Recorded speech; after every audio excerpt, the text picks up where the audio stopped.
You know, history is packed with these epic tales of kings and conquests, of empires rising and falling. But what if one of the most powerful stories ever told isn't about winning a battle? What if it's about the one thing an all-powerful emperor could never, ever conquer? Today, we're diving into the legend of Padmavati. At the very heart of this story is this single, haunting question. To really get the answer, we have to talk about honor, about obsession, and about one of the most incredible acts of defiance you'll ever hear. Stick with me, and I promise you'll understand why. Now, you might think a story that ends in fire and ash would have to start with war, but it doesn't. This story actually begins with a legendary love that literally crossed an ocean. Okay, so let's meet our central figure, Rani Padmavati. She was a princess from the Singhal kingdom, what we know today as Sri Lanka. And from every count we have, she was just extraordinary. It wasn't just about her famous beauty. People said her intellect and her grace were like poetry in motion. Her reputation, her legend, it really did travel far and wide. And, you know, a story like that travels. It eventually reached the ears of Maharawal Ratan Singh, the Rajput king of Chittor. And he wasn't just interested, he was completely captivated. So much so, he set off on this epic journey across the sea just for the chance to win her over. And he did. So they returned together to his home, the incredible fort of Chittor. And this place was way more than just a fortress. It was the ultimate symbol of Rajput's strength and pride. For a little while, everything was perfect. It was a time of peace. But that kind of legendary beauty, well, it can be a double-edged sword. Because it doesn't just attract admirers, it can attract obsession.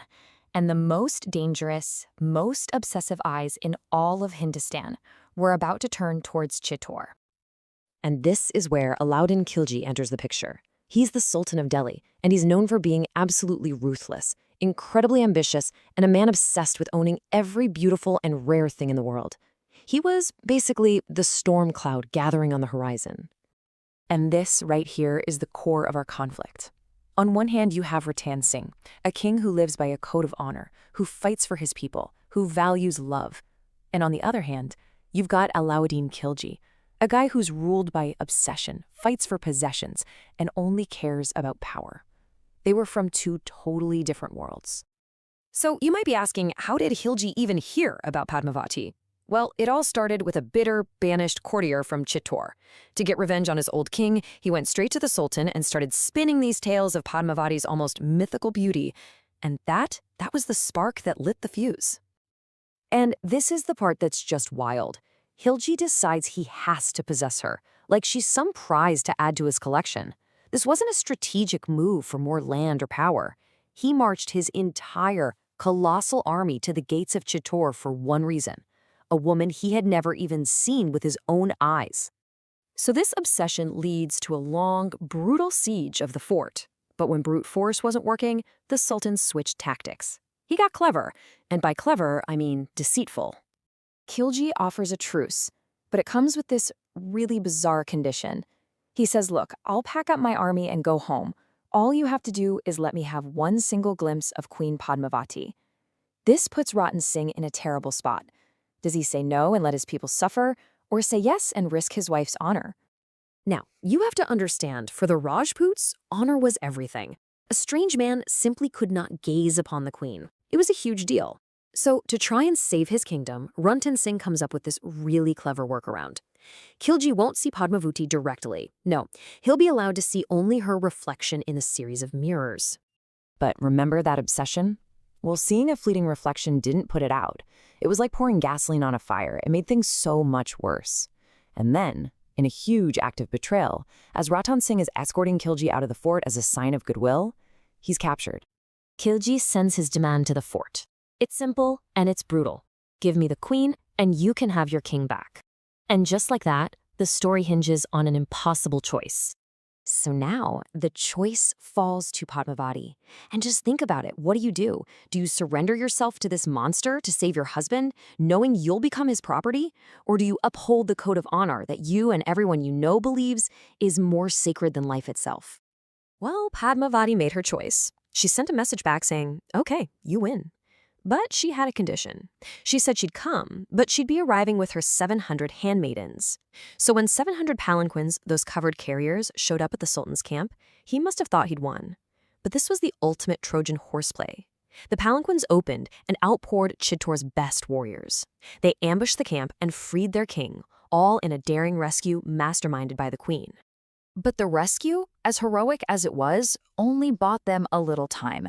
Khilji was absolutely enraged. He launched an all-out assault on the fort. A final battle was coming. And the men of Chittor, they knew the odds. They knew they couldn't win.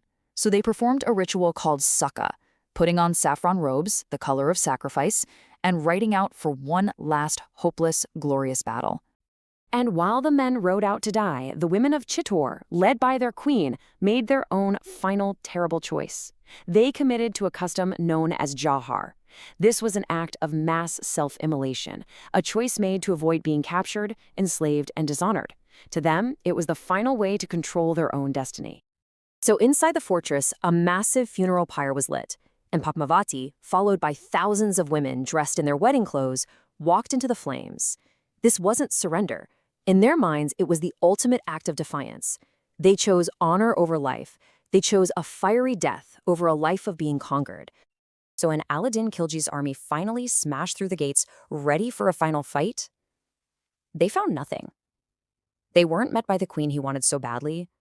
All they found was this eerie, deathly silence and the smell of ash. And that's the incredible paradox at the heart of this whole legend. On paper, he won. He conquered the fort, the stone walls, the empty courtyards, but really, he lost. He lost completely. The very thing he came for was gone, transformed into legend. The unbreakable spirit of Chittor had defeated him forever. It is such a powerful, haunting story, and it leaves us with this really big question to think about. In a world that's so often about conquest and power, what are the real treasures? What are the things like honor, like spirit, like a legend that can never truly be captured or owned?